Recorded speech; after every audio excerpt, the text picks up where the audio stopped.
Então, irmãos e irmãs, nós vamos nesta manhã, pela graça de Deus, essa manhã de domingo, dia 21 do nosso mês de abril, né? Eu já ia falar março, mas a março já foi embora faz tempo, né? 21 de abril, nesse culto ao Senhor, falar exatamente do que nós já falamos para as crianças, fortalecendo o lar cristão, a base de uma família cristã. Pedir a você, então, que possa abrir a sua Bíblia em 1 Timóteo 5,8. Esse vai ser um texto norteador, né? Nós vamos usar aqui outros textos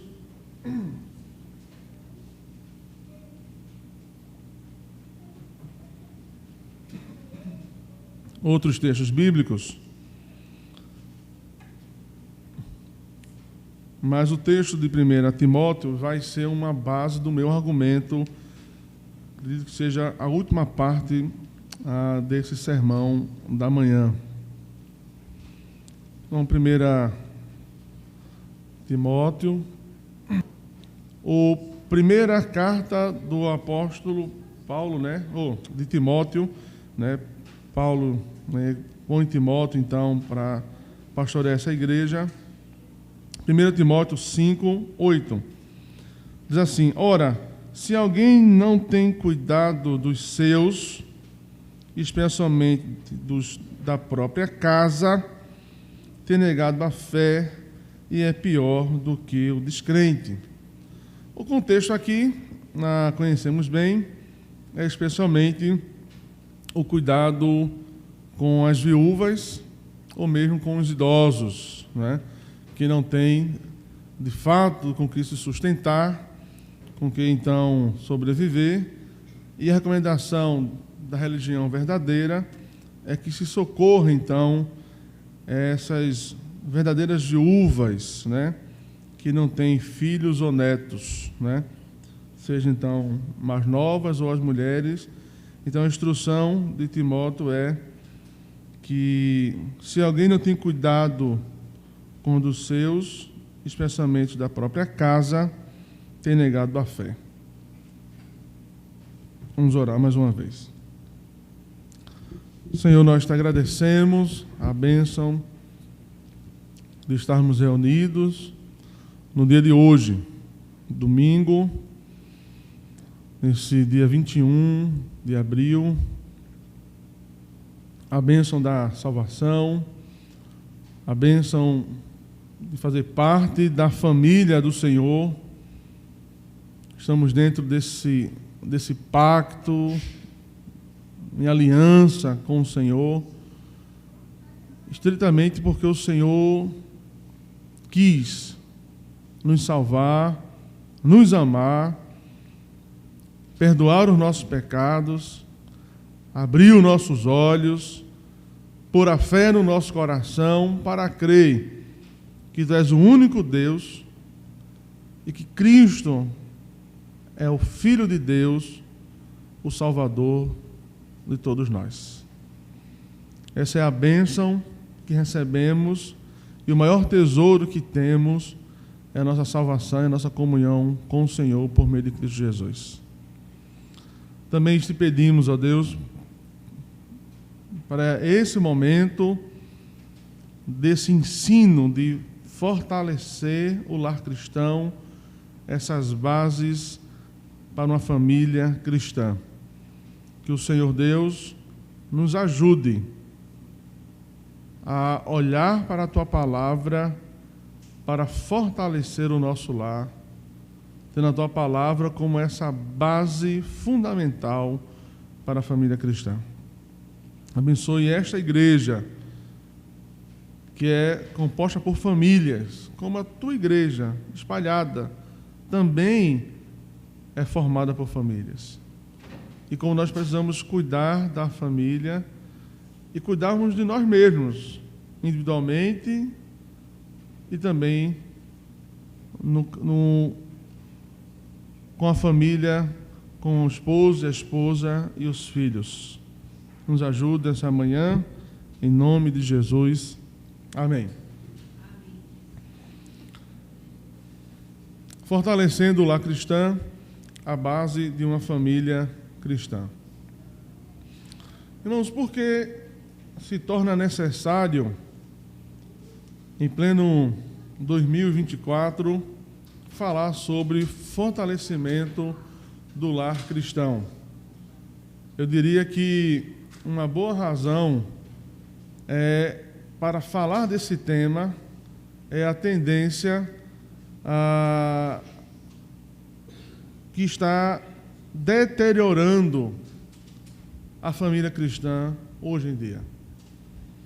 Nosso primeiro ponto é sobre a atual situação que tem degenerado e colapsado a vida familiar. Todos nós acompanhamos as mudanças que acontecem no nosso mundo, não só no Brasil, mas no mundo, de que a ideia de uma família tradicional, ou seja, aquele casamento que envolve um homem com a mulher, os seus filhos, né? Então, essa relação entre homem e mulher, que gera filhos, isso está em declínio já há muito tempo, não só no Brasil, mas isso é um fenômeno mundial. Cresce também no Brasil, como também no mundo todo, uma modalidade que no passado isso era bem menos, acontecia por outras circunstâncias, mas agora surge uma modalidade chamada mães solteiras por opção. Isso tem sido um crescimento não só no Brasil, mas no mundo todo. Isso, meus irmãos, é o que se dá dentro de uma sociedade pós-moderna, tanto no Brasil como no mundo. A sociedade, ela tem evoluído, assim como se diz, né? E essa evolução, ela tem se tornado mais abertas para diferentes arranjos familiares. Dentro desses arranjos familiares, entenda também como a sociedade hoje tem afirmado e recepcionado vários modelos de família. Mas quem tem encabeçado esse novo arranjo familiar é mães solteiras. Nós chamamos de monoparentais. Tem crescido, tem sido enfatizado, tem sido, então, estimulado, então, que as mulheres agora assumam um papel de protagonismo, um papel de autoafirmação, um papel de independência, para que, então, ela decida como e quando gerar filhos. Isso se dá por algumas razões e alguns fenômenos, incluindo algumas mudanças culturais, avanços tecnológicos e uma aceitação social agora que estimula, então, que as mulheres agora possam ter filhos sem estar num casamento, sem estar numa relação com o homem dentro do casamento. Quando nós falamos de que essas razões têm contribuído, por exemplo, como eu falei, a autonomia feminina, elas estão buscando essa autonomia de vida, onde elas tomam a decisão de se tornarem mães ou não. E isso não depende do seu estado civil, porque agora, com essa autonomia, com essa ideologia da ascendência da mulher, então ela se sente agora confortável dentro de uma sociedade que mudou os seus parâmetros e que agora aceita várias modalidades de família, inclusive da família de uma mãe que tem filho sozinho por opção. Não estou aqui falando de mãe solteira porque teve filho e o marido morreu, teve filho e o marido foi embora. Isso é uma outra modalidade que nós já conhecemos bem e que, mesmo assim, uma mãe solteira, viúva ou que o marido abandonou, também tinha dificuldade na sociedade. E agora a sociedade agora recepciona bem isso e estimula agora que, para ser mãe, não precisa de um casamento. Basta, então, ela escolher o dia, quando e como. E isso se dá através também da tecnologia, que é um avanço da medicina reprodutiva. O desenvolvimento dessas técnicas de reprodução assistida, como a inseminação artificial e a fertilização in vitro, tornou possível, então, para mulheres solteiras que nunca casaram ou nunca tiveram nem relacionamento, concebam filhos sem necessidade, então, do homem, né? E está dentro de um casamento. As mudanças sociais, como já falamos, esse afrouxamento da sociedade, não só recepcionando bem que a mulher agora decida quando ela vai ter filhos e quantos filhos, como os outros modelos de família, também nesse afrouxamento, isso encoraja que as mulheres, então, tomem a independência e decidam quando vai ter filhos. Porque também tem a questão da prioridades pessoal. Qual é a minha prioridade agora? Não, eu tenho 20 anos, tenho 25 anos, eu estou na universidade, eu estou no meu auge da minha carreira, eu não quero ter filhos. Quando eu estiver lá com meus 30, eu vou, então, procurar uma reprodução, então, na tecnologia, de técnica de reprodução assistida, e tenho meu filho. Eu decido agora, quando eu quero ter filhos, e eu não preciso estar numa condição de casada. Eu posso ter meu filho sozinho. Isso, irmãos, é uma realidade no Brasil e no mundo. A questão aqui, além de que isso é contra a Escritura, é contra a palavra de Deus, a preocupação que nós devemos ter é que fortalecer o lar cristão é porque já acontece isso dentro da igreja. Algumas mulheres não querem ter filhos e julgam por várias razões. Outras já também pensam em ter filhos nesta modalidade. Veja, um casamento cristão, um lar cristão, formado então por homem e mulher que se constituem a imagem de Deus, que se unem em casamento, tem que ter como reflexo dessa união e como a bênção de Deus filhos. Isso é claro nas Escrituras. Mas parece que falar até sobre isso dentro da igreja, isso já começa a ficar desconfortável, por causa da liberdade e da independência. Irmãos, o tema de fortalecer o lar cristão, ele é extremamente importante, porque nós não podemos ceder à pressão externa e à frouxidão que esse mundo, então, oferece, então, para acomodar não só os vários tipos de família, ressignificando o casamento, em nome da minha independência, do meu próprio bem-estar. Isso é pecado. Isso é um erro. E não só isso, essa modalidade de mães solteiras tem crescido, isso tem sido caracterizado por menos casamento, mais coabitação, e já uma estatística que diz que de 10 bebês que nascem, 4 já nascem de mães solteiras. Digo, de mães que decidiram não casar e ter uma reprodução artificial. Fora do casamento. Esse afrouxamento de reconhecimento da diversidade de arranjos familiares na sociedade moderna tem contribuído para a degeneração da vida familiar. Ou você acha que isso não vai degenerar, colapsar, deteriorar a família? Se eu agora escolho ter 1 ou 2 filhos sem estar em casamento, sem estar unido a um homem em casamento, sem estar em uma família, isso começa a quebrar aquilo que é o ideal do próprio Deus estabeleceu na criação, irmãos. O que é que Deus estabeleceu na criação, em Gênesis? Criou Deus o homem, não é assim? Criou a mulher, do próprio homem, uniu então os dois e disse: vocês são a minha imagem e semelhança. Agora, cresçam e reproduzam. Por que o tema fortalecendo a cristã é importante? Porque nós estamos baixando a guarda para as ideologias que têm surgido no mundo que não amam a Deus, que não ama a Deus. Irmão, não se engane. Toda teoria, toda ideologia que parece ser agradável são de pessoas, de grupo de pessoas que detestam a Cristo, que detestam a Deus, que detestam a igreja. E parece que nós recebemos isso com grande alegria por parte de muitos. Nós temos vergonha de dizer que nós somos uma família cristã.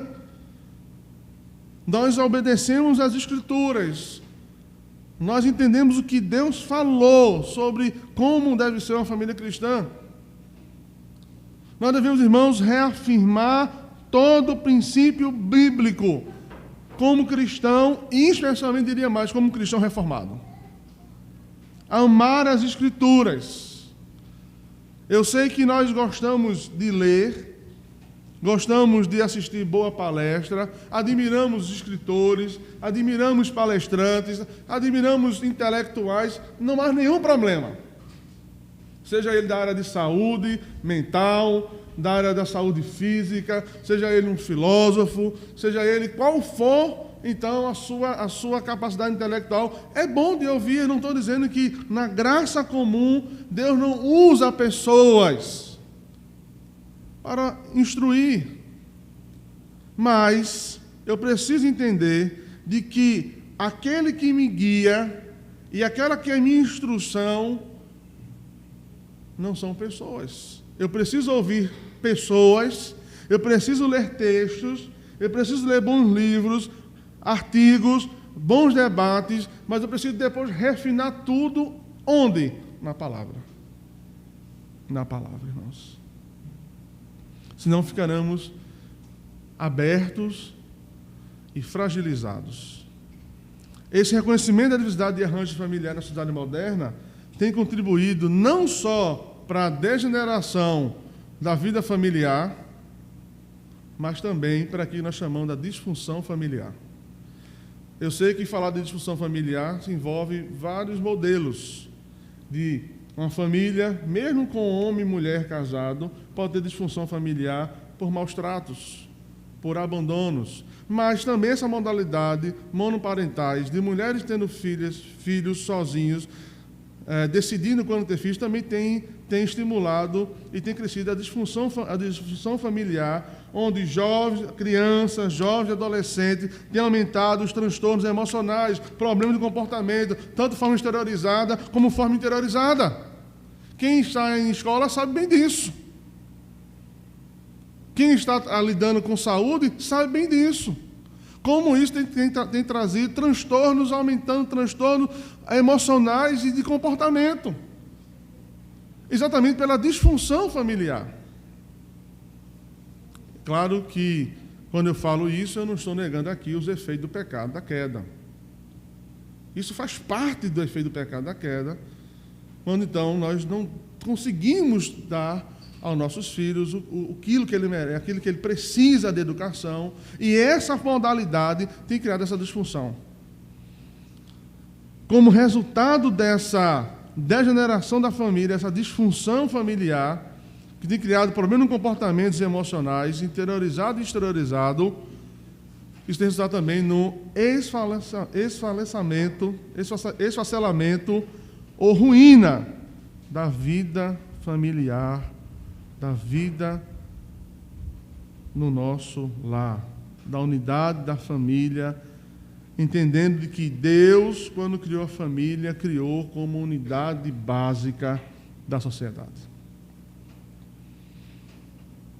Devido a essas influências, irmãos, do mundo, incentivando esses esforços de realização individual, o famoso individualismo, mesmo em famílias típicas, a família média, a família típica, também é alcançado por esse individualismo, porque passa bem menos tempo junto do que antes. Esposa que se ocupa demais com o trabalho, marido que se ocupa demais com o trabalho, e os filhos ficam sozinhos em casa. Eu já vivenciei isso, uma experiência no colégio. Uma aluna que eu percebi que não dava conta das atividades quando eu dava aula. Num certo momento, chamei para corrigir os livros, ela veio novamente com quase nada feito. E eu perguntei, como é que está em casa? Você mora com seu pai e sua mãe? Moro com meu pai e minha mãe. E ela abriu. Disse, eu moro com meu pai e minha mãe, meu pai trabalha muito, minha mãe trabalha muito, quando eu chego em casa, um vai para o celular, outro vai para a cama, assistir televisão, e eu continuo sozinho dentro de casa.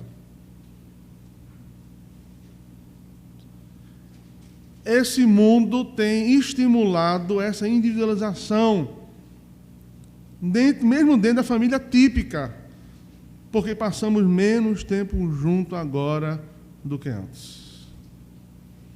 E não é surpreendente de que muitos lares sofrem os efeitos e as grandes consequências. Se não tomarmos cuidados, irmãos, isso pode resultar na destruição da família, da sua família e da minha família. Qual, então, a importância da vida familiar na Escritura? O que a Bíblia, então, fala da família na Escritura? Qual a importância que a Escritura dá, que Deus dá à família pela palavra? Qual é a solução para tudo isso que nós ouvimos agora? Não tem outro caminho que é seguir o manual, o princípio de regra, de fé e prática, dado pelo Criador, que projetou um mundo, que criou o universo e projetou a família, e Ele mesmo dá instrução, e registra essa instrução, que é a palavra de Deus, que é a Bíblia, é o princípio básico, é a instrução necessária que precisamos para conduzir a nossa família, e como funcionar, e o papel de cada um dentro da família. Não existe outra regra, irmãos. Existem várias ideologias, existem, então, várias frentes que estão brigando com as Escrituras para dizer que casamento é assim, família é isso, criar filho é assim. Nós ouvimos, nós assistimos filmes que começam a modelar a nossa mente, ouvimos músicas que modelam o nosso coração, assistimos coisas, ouvimos coisas, e isso tudo vai mexendo com o seu coração, com o meu coração, que vai formatando em mim e você cosmovisão sobre aquele assunto, de aceitar isso como algo que é fluido numa sociedade moderna, aceitável. Irmãos, nós precisamos fortalecer o lar cristão olhando para as Escrituras. E aqui eu não falo só do adulto, não falo só do casado, não falo só do homem, eu falo da mulher, eu falo dos filhos, eu falo dos solteiros, eu falo dos jovens. Um lar cristão, todos precisam estar fundamentados na palavra de Deus, nas Escrituras. Que o próprio Deus, então, Ele criou a família, e o próprio Deus dá instrução acerca dessa família. No texto de Efésios, que nós conhecemos bem, Efésios capítulo 5, se você puder abrir rapidinho, Efésios 5, quem está em Timóteo, volta um pouquinho, tá? Chega aqui em Gálatas e vai para Efésios. Ali perto de Filipenses, Colossenses, aquela sequência de livros. Os versículos 22, 23, 24 e 25, há aqui uma instrução sobre o lar cristão. E os 6, de 1 a 4, também falam sobre o lar cristão, há instruções acerca dos filhos e também dos pais, mas especialmente dos filhos.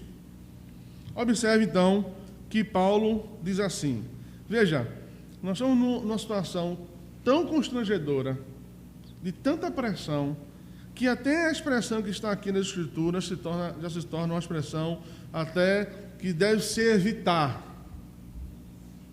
Nós não podemos fugir disso. Devemos interpretar isso de forma correta e se deleitar na sabedoria de Deus. As mulheres sejam submissas ao seu próprio marido como ao Senhor. As próprias mulheres, já dentro da igreja, já tendem a rejeitar essa expressão, por causa de permitir o coração ser, então, mais influenciado pelas ideologias modernas e pós-modernas do que pela palavra de Deus. Mulheres se submissem ao seu próprio marido como ao Senhor. Não é tirania do marido. Essa é a sabedoria de Deus, que diz assim: mulheres, vocês foram criadas por mim. Vocês são preciosas. Vocês devem amar o marido de vocês, se submeter a eles, porque esse é o princípio que vai trazer harmonia dentro da família. E essa é a vontade de Deus, e faça isso no temor ao Senhor. Porque o marido é o cabeça da mulher, como também Cristo é o cabeça da igreja, sendo este mesmo o salvador do corpo. Como, porém, a igreja está sujeita a Cristo, assim também as mulheres sejam em tudo submissas ao seu marido. E aí ele chama o marido agora: maridos, amai a vossa mulher, da mesma forma como também Cristo amou a igreja e a si mesmo se entregou por ela. Então, aqui não há uma situação de que alguém aqui é menor. Não. Pedro diz que homem e mulher, esposa e esposo, são herdeiros da mesma graça de vida. Está lá no capítulo 3, no verso 7. Não é uma questão de inferioridade, como se diz aí fora, e que isso começa, então, a mexer com a nossa mente, com o nosso coração. Aqui é uma estrutura estabelecida por Deus para que haja paz, haja harmonia, haja vida piedosa e haja satisfação na família e em Cristo, de como deve viver a família cristã. As mulheres, assim como a igreja, submetem ao seu cabeça, que é Cristo e ao seu marido, e aos homens, assim como Cristo, deve dar sua vida pela sua família, pela sua esposa. Esse é o padrão de Deus. Da mesma forma, ele fala agora aos filhos, que os filhos, é ordenado aos filhos a obedecer os vossos pais. Porque ele diz: isso é justo. Assim também os filhos devem obedecer aos vossos pais no Senhor, assim como o marido deve amar a esposa no Senhor, e a esposa no Senhor se submeter ao seu marido. Os filhos também devem obedecer aos pais no Senhor. Aqui não é uma luta, irmãos. Aqui não tem uma luta de quem é mais forte. Eu sou mais forte, eu governo minha casa. Você é mulher, você é um nível menor, então você é a serviçal de casa. Não é isso, irmãos. Ele diz assim: vocês receberam a graça de Deus. Mulheres, vocês, assim como a igreja é a noiva. Marido, você é o noivo. E como noivo, cuide da sua noiva. E como noiva, respeite o noivo, se submeta ao noivo, porque ele ama a noiva. E filhos, amem aos seus pais. Obedeçam aos seus pais. Isso é justo. Isso é o ordenamento do Senhor. Irmãos, observe que em tom da Escritura há muita instrução acerca da família. Seja no Antigo Testamento, Salmo 128, Salmo 127, seja aqui no Novo Testamento, Efésios, Timóteo, entre outros textos. Eu acho que esses textos e essas repetições acerca da família devem nos chamar a atenção para uma coisa. Se Deus sempre trouxe instrução, demonstra um interesse pela família, eu preciso me interessar pela minha família, em cuidar da minha família. Deveríamos dedicar, então, atenção e esforço para fazer, então, o nosso lar um lugar harmonioso, para fortalecer o nosso lar. Talvez o que pode estar acontecendo em alguns lares, em algumas famílias, é essa falta de dedicação e atenção e esforço. Nós vamos lutar pelo nosso lar, lutar pela nossa família, se esforçar, ter atenção, zelo, se dedicar ao nosso lar, porque esta é a vontade de Deus. Irmãos, na economia de Deus, sobre a família, nessa economia de Deus sobre a família, existe uma sequência hierárquica que ela não pode ser alterada. Veja, aqui no texto de Efésios é assim: Deus é o cabeça de Cristo, que é o cabeça do homem, e que este homem é o cabeça da mulher, e ambos, homem e mulher, mãe e pai, são os cabeças dos filhos. Há uma hierarquia instituída aqui por Deus, uma hierarquia, uma economia de Deus na família, uma sequência que ela não pode ser alterada. Se ela for alterada, irmãos, alguma coisa de errado vai acontecer. Se o homem não lidera a sua casa com temor ao Senhor, se a mulher não se submete ao seu marido com temor ao Senhor, se os filhos não obedecem aos pais no Senhor, espere que coisas erradas vão acontecer. Haverá uma desestruturação na família.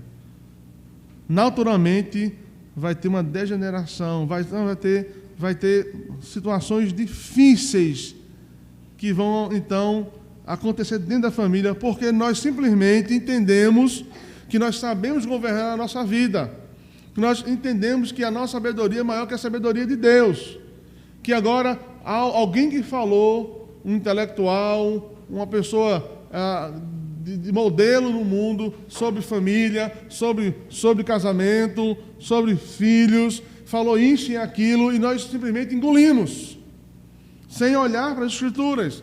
Aquela pessoa falou, tem algo de bom, use, mas olhe para as Escrituras. Olhe para a palavra de Deus. Você está lendo um livro que alguém indicou? Leia o livro, mas sempre com os olhos atentos. Está ouvindo uma palestra que alguém indicou? Escute a palestra, mas sempre com os ouvidos atentos e olhando para a palavra de Deus. Não era assim, então, que procedia alguns crentes, chamados de bereanos, que conferiam, então, o que estava sendo ensinado? Assim também, irmãos, como cristãos que nós somos, de uma tradição protestante de mais de 500 anos reformada, nós precisamos observar a palavra de Deus. Não quebre a economia de Deus sobre a família. Deus é a cabeça de Cristo, Deus é a cabeça de Cristo, Cristo é a cabeça do homem, consequentemente da mulher, e ambos, pai e mãe dos filhos. Foi esse modo, irmãos, que Deus estruturou a família. Não existe outro modo. Você pode ter várias novas ideias dentro dessa estrutura. Você pode ser criativo em casa, com seu filho, com a sua esposa, a esposa com o marido, mas sem quebrar essa estrutura. Deus, cabeça de Cristo, que é o cabeça do homem, que é a cabeça da mulher, e ambos, cabeça dos seus filhos. A importância da família estruturada, irmãos, harmoniosa, não só protege o lar cristão, mas também é requisito para a liderança espiritual na igreja. Vocês vão lembrar comigo de que quando o próprio apóstolo Paulo escreveu a Timóteo sobre quem deveria governar a igreja, deveria cuidar da igreja, como presbíteros e diáconos, o que então que ele acrescenta na sua lista de instrução? Que primeiro, eles deveriam ser aprovados como o quê? Bons governadores de suas próprias famílias, bons líderes de casa. E ele diz, o apóstolo Paulo escrevendo a Timóteo, se alguém não souber governar bem a sua própria casa, não cuidará da igreja de Deus. Então, uma família estruturada, uma família fortalecida na palavra, na oração, na comunhão com o Senhor, tendo um lar harmonioso, também ela é requisito para a igreja de Cristo. Lembre-se que tudo que acontece na família reflete na igreja. Já perceberam isso? Tudo que acontece na família reflete na igreja. Por quê, irmãos? Porque a igreja é formada por famílias. Se a família não está bem, se essa estrutura familiar está desorganizada, se existe quebra, se existe inversão, se existe permissão de outros conceitos, isso influencia na igreja de Cristo.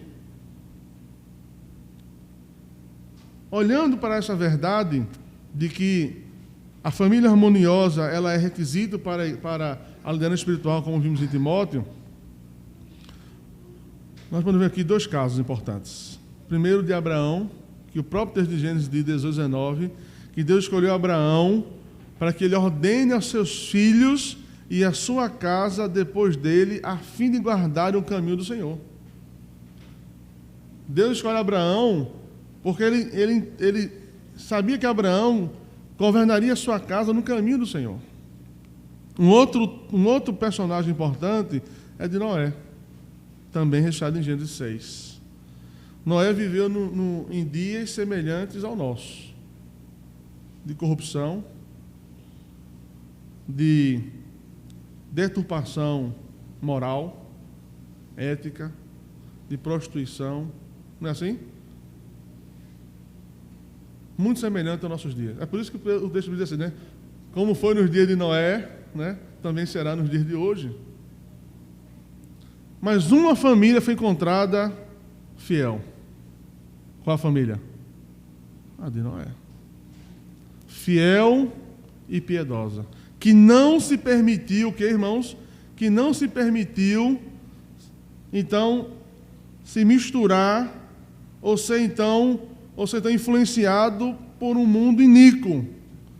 Noé foi a única família que estava em obediência ao Senhor, em desfrutou de paz, de santidade e de piedade no lar. E diz o texto de Noé, de Gênesis: mas contigo estabelecerei a minha aliança, e tu entrarás na arca, tu, os teus filhos, a tua mulher e as mulheres de teus filhos. Essa é a bênção da obediência, irmãos. Essa é a bênção da obediência. É que Deus, assim como com Noé, fez um pacto, uma aliança conosco. E nesse pacto, nessa aliança, a minha família, como a sua família, deve ser encontrada fiel, obediente ao Senhor. E não se misturar com o mundo caído, iníquo. Não flertar com o mundo iníquo. Não flertar com o mundo que está de cabeça para baixo, que está com os valores morais e éticos imperativos invertidos. Todas as vezes que o seu coração pulsar para, então, recepcionar uma ideia mundana, corra para as Escrituras, corra para os pés de Cristo em oração, diz: Senhor, guarda o meu coração. Porque, irmãos, isso já entrou na igreja cristã. Infelizmente. Quantas igrejas, então, já não são assim? Recepcionando todo o movimento pós-moderno sobre sociedade, sobre modelo de família e modelo de vida dentro da igreja, com o discurso, então, de que Deus ama todo mundo e todo mundo é amado por Deus, porque essa igreja é uma igreja que é inclusiva e todo mundo é bem-vindo. Isso foi não obedecer às Escrituras e se curvar a um mundo caído. 3. Minha parte final. Vimos, então, de que a família cristã tem uma importância nas Escrituras, que Deus fala sobre isso. Vimos que a família cristã está em colapso por causa desses movimentos modernistas. Em terceiro lugar, então, eu quero trabalhar aqui um princípio para a vida cristã. Exatamente o texto de 1 Timóteo 5, 8, que nós lemos, e eu quero relembrar para vocês. 1 Timóteo 5, 8 diz assim: ora, se alguém não tem cuidado dos seus, especialmente da própria casa, tem negado a fé e é pior do que o descrente. Irmãos, prestem atenção. É bem verdade, como eu falei no início, de que esse texto, ele está dentro de um contexto de cuidado, de sustento, de pais, né, das viúvas, dos avós idosos, aquele que não tem ninguém. Então, há uma necessidade de cuidar, de prover, então, essas pessoas. Porém, dentro desse princípio estabelecido aqui em Timóteo 5,8, eu quero, então, pegar um princípio geral desse ensino de alguém que não tem cuidado com seus, especialmente da própria casa, tem negado a fé, para mostrar, então, o sentido que isso nos traz como família, de compromisso que deve nos unir, que deve unir os membros da família. É um compromisso que nós temos, então, nessa aliança com Deus. Eu sei que é verdade, e que é dito, né, de que é o amor que une os membros da família. A gente sabe muito bem disso, né? A gente fala assim, olha, aqui ó, todo mundo briga, mas é sangue do mesmo sangue, né? A gente briga, a gente discute, passa um mês sem falar com o outro, mas sangue é sangue. Não tem essa história, né? É do sangue. Preste bem atenção. De fato, o que une uma família é o amor. Mas eu quero chamar a atenção sobre esse amor para mim e para vocês. Na família cristã, a gente precisa entender de que, se eu falar de que o que une a família é o amor, mas se eu interpretar esse amor dentro da percepção do que o mundo traz, que é basicamente só os sentimentos e as emoções calorosas, tá? Isso é o que o mundo diz, olha, o amor é esse sentimento, é esse calor humano, é esse sentimento, essa emoção calorosa, é isso que nos une. Preste bem atenção. Se for só esse tipo de amor, se esse amor só se resume às emoções calorosas, isso vai acabar algum dia. Porque nossos sentimentos mudam todos os dias. Se nós confiarmos nos nossos sentimentos para amar a nossa família, para amar a esposa o marido, o filho, os pais, os pais dos filhos, se for baseado só no amor de sentimentos e emoções, chegará um momento que essa família vai ser destruída. Porque nossos sentimentos são totalmente o quê? Eles são variáveis, eles mudam constantemente. Eu não posso confiar e entender que o amor só está resumido em sentimentos e emoções. Nós aprendemos nas Escrituras que o amor é sentimento, é emoção, mas é um compromisso.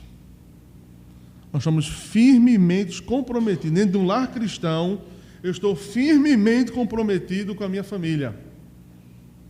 Não só na questão das emoções e dos sentimentos, mas de um compromisso independente de que citamos ou não. Porque o sentimento muda o tempo todo. Por exemplo, às vezes a esposa vai ficar chateada com o marido por causa do seu hábito, de um comportamento. Não é assim?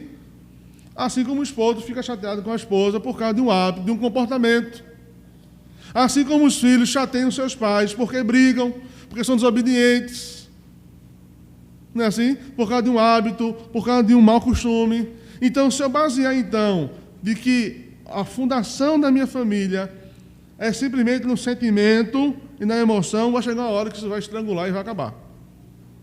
É por isso que na Escritura, dentro desse princípio estabelecido aqui em Timóteo, no versículo 8, de que nós devemos ter esse cuidado com o outro, esse compromisso de socorrer o outro, da família, da fé, esse princípio estendido, isso nos chama a atenção, então, de que a nossa família não pode, então, estar só refém de sentimentos e emoções, porque isso pode trazer um perigo eminente sobre as nossas vidas. Mas se houver compromisso entre os membros da família, isso será uma família forte e constante, apesar de qualquer mudança de sentimento. Mas se você vê alguma raiva do seu filho, diz assim, agora, pronto, tenho raiva de você, vá-se embora, assuma da minha vida, não quero ver mais nunca. Mas não é o amor? Né? Ou vice-versa, ou o marido com a esposa, o marido faz uma raiva danada, que você fica injuriado. Se você depender disso, já tinha rompido com tudo e tinha ido embora. Às vezes acontece isso. Não é assim? Mas quando existe compromisso dentro da família, pode ter sentimento de chateação, de raiva, mas permanecerá forte e constante, porque esse é o nosso compromisso. Isso se aplica, em primeiro lugar, ao relacionamento conjugal, e em segundo lugar, os compromissos se aplicam, então, na relação entre os pais e os filhos com seus pais. Como é que a gente vê isso na Escritura? Mais uma vez, talvez o melhor exemplo é de Israel. Já pensou em filho mais obediente do que a igreja? A igreja é a filha mais desobediente que existe. Não é assim? Israel sempre se rebelou contra Deus, adorando outros deuses, se misturando com outros povos. Não é assim? Deus irou, Deus trouxe correção, ficava descontente, puniu o seu povo, mas comprometido na aliança, nunca abandonou o seu povo. Não é assim? Irmãos, a família é uma aliança com Deus.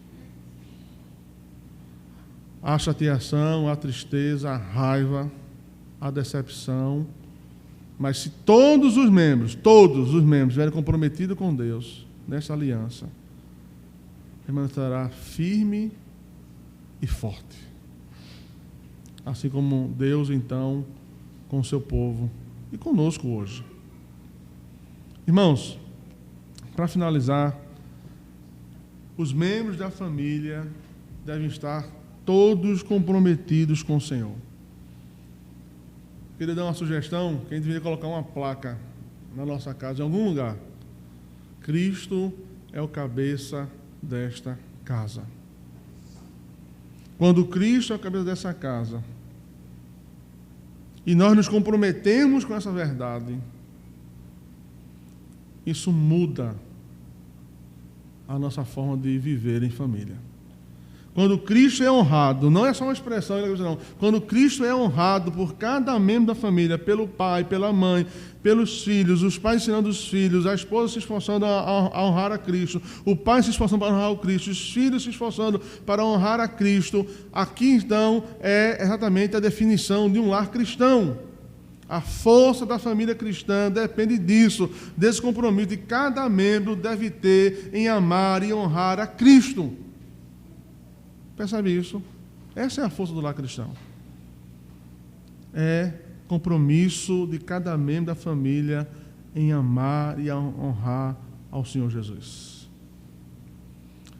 A minha palavra, para finalizar, é a situação ideal para a família cristã é se esforçar, e todos os membros da família igualmente se esforçar para serem comprometidos com o Senhor.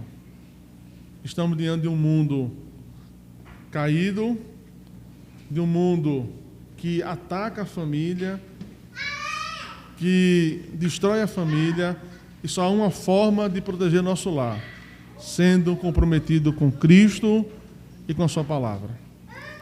Que Deus, então, nos abençoe, meus irmãos.